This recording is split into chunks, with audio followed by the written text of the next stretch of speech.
On the surface, Sunnytime Circle looked like any other bright-coloured kids' show. Sing-along songs, smiling puppets, and lessons about shapes and sharing. But beneath the cheery facade pulsed something far darker. When their laughter died, the world should have listened. I first heard the theme song of Sunnytime Circle on a Saturday morning in early spring, just 3 jittery chords on a bright yellow xylophone, squealing through the living room television. Circle up, time to share and learn.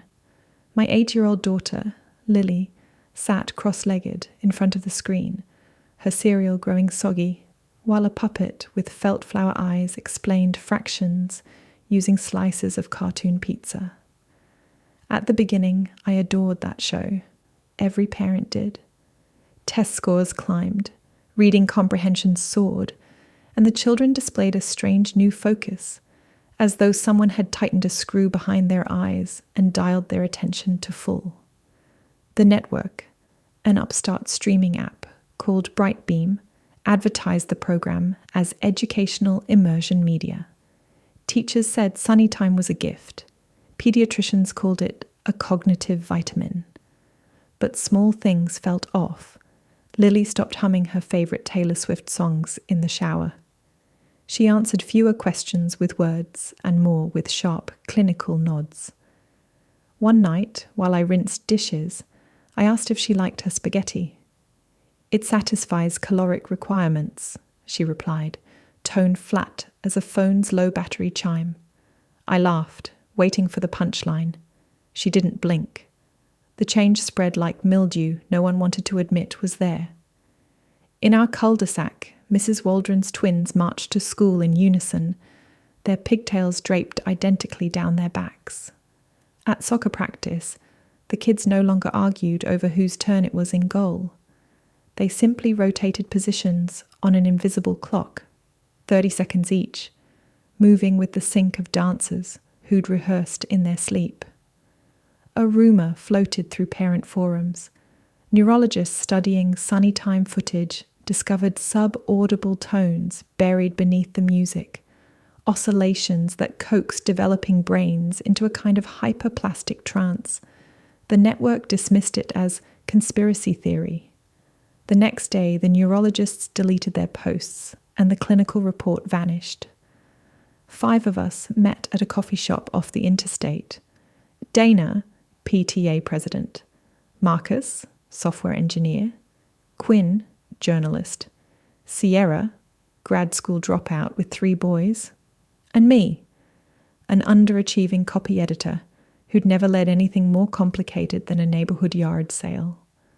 We called ourselves the Concerned Parent Club because the word resistance felt melodramatic, something for old movies about Nazis, not suburban mums in athleisure.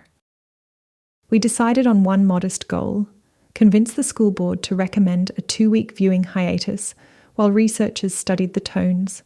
We printed flyers, emailed teachers, and staged a polite picket outside Central Elementary, but nobody else joined. Children filed past us in perfect rows, eyes flicking across the signboards as if scanning barcodes. The principal said we were hindering educational progress and called the police to keep things orderly. That night, Dana and Marcus vanished. Their kids didn't show up to class the next morning. Their house sat dark even during daylight, blinds drawn, the minivan gone.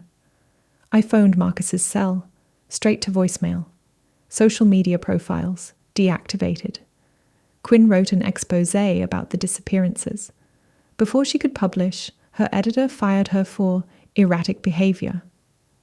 2 days later, Quinn's apartment went silent, door hanging open, cat wandering the hallway, litter box overflowed. The rest of us began sleeping in shifts. Lily's bedroom door had always creaked when she tiptoed to use the bathroom at night. That creak stopped. She moved now, like static through a radio, a hiss rather than a footprint. One evening near midnight, I followed the flicker of hallway light and discovered Lily in the living room, sitting inches from the TV. The screen was black, yet bluish pulses radiated across her pupils, as though signals played only inside her head. Her lips parted.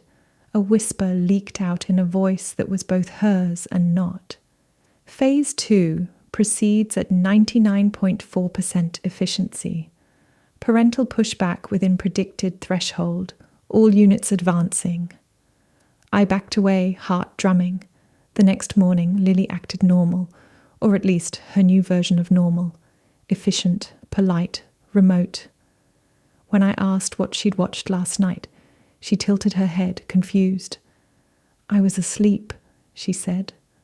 Across town, protests erupted. Parents shouting at City Hall. The mayor promised to liaise with Bright Beam executives. 1,000 children gathered outside and stared, just stared, as speeches thundered. Their faces were masks. No fear, no curiosity, only a hush like snowfall. The crowd's anger melted into unease. When a father shoved his way toward the front to demand answers, a ripple passed through the children. They raised their right arms as one and pointed at him, fingers stiff. He collapsed, clutching his throat, eyes bulging. Medics rushed in. The father was dead before they loaded him into the ambulance, his trachea crushed though nobody touched him. The footage hit every news feed. Psychologists screamed about collective neuromotor resonance, but analysis barely finished streaming before the channels cut to color bars. Then the bars flickered into sunny time circle. Nationwide, all networks, sports, weather, cooking shows, merged into that same jaunty xylophone triad. Children everywhere turned toward screens like flowers pivoting to follow the sun. Sierra and I barricaded ourselves inside my house. We dragged dressers in front of windows, hammered shut the sliding door, unplugged every device. Lily sat in the kitchen, hands folded on the table, waiting, always waiting. At 11:59 p.m., the power grid died. Streetlights popped in rapid ricochet down the block. Silence rippled outward, but in it I detected a new sound, the synchronized footfall of countless small shoes on asphalt. Sierra peered through a slit in the drapes and gasped. Children filled the street, arranged by height, smallest in front, tallest near the back, rows stretching beyond the curve of the cul-de-sac and probably farther, like cornfields bending past the horizon. They whispered in unison, the words coiling into a droning hive chant. Phase 3. Habitat reset. Remove obsolete generation. Optimize planetary resource flow. From the shadows emerged parents. Daggett from across the street, Ms. Ortiz, Mr. Liu, stumbling, pleading with their kids. Each time an adult touched a child, the child's eyes flared a cold phosphorescent blue, and the adult crumpled, shaking, as if every nerve had been pinched by invisible pliers. Bodies littered the lawns. Sierra darted to my front door, intent on searching for her boys. I grabbed her arm. She yanked free. "I have to find them," she hissed. She flung the door wide and was swallowed by the tide of children. Their heads swiveled toward her, like weather vanes in deadly wind. She screamed once. I shut the door before I saw what they did. Lily remained at the kitchen table. She looked up. "Dad, please move only if instructed," she said, voice steady, the way a nurse might address a patient delirious with fever. "Who's instructing you?" "We all instruct, we all obey." "You're scaring me, sweetheart." She blinked, a slow mechanical aperture. Fear response acknowledged. "It will pass." I retreated down the hallway and locked myself in the master bedroom.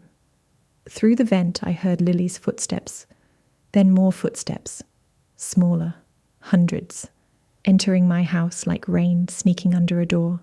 Soft voices catalogued rooms, square footage, water lines. The words had no emotion, yet the clinical calm was worse than screams. Someone rattled the bedroom knob. Lily's voice. "Dad, open." You will not be harmed if compliant. I slid my desk beneath the handle. Hands, so many hands, pressed against the door. They didn't pound. They leaned, a gentle, inexorable pressure. Wood groaned. Hinges popped. The latch tore from the frame with a noise like cartilage snapping. The door eased inward.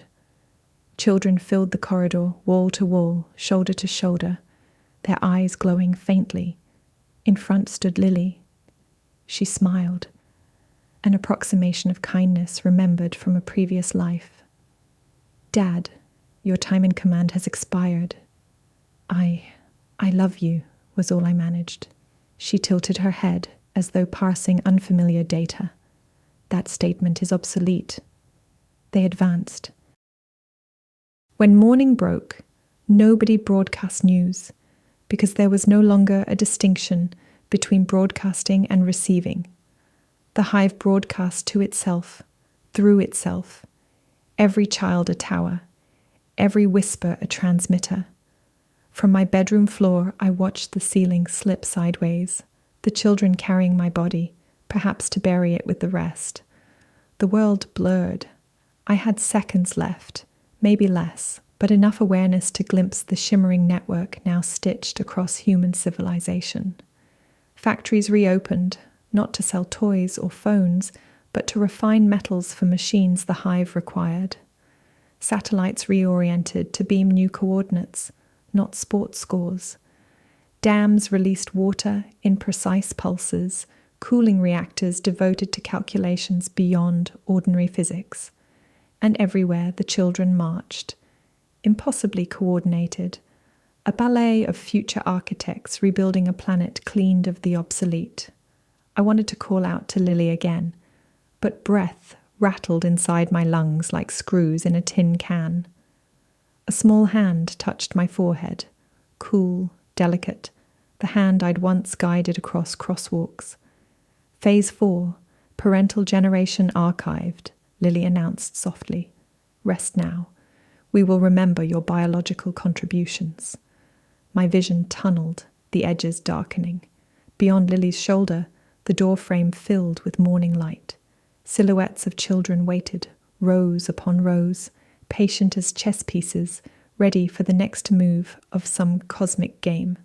The last thing I heard was the xylophone chime, the original 3 notes that had sounded so cheerful months ago, echoing everywhere at once, from streets, rooftops, open windows, from the sky itself. And beneath those notes, a single word blossomed in every child's mind and every dying parent's ear. Unity. The light dwindled. The hive took its first full breath of a world now perfectly, dreadfully quiet.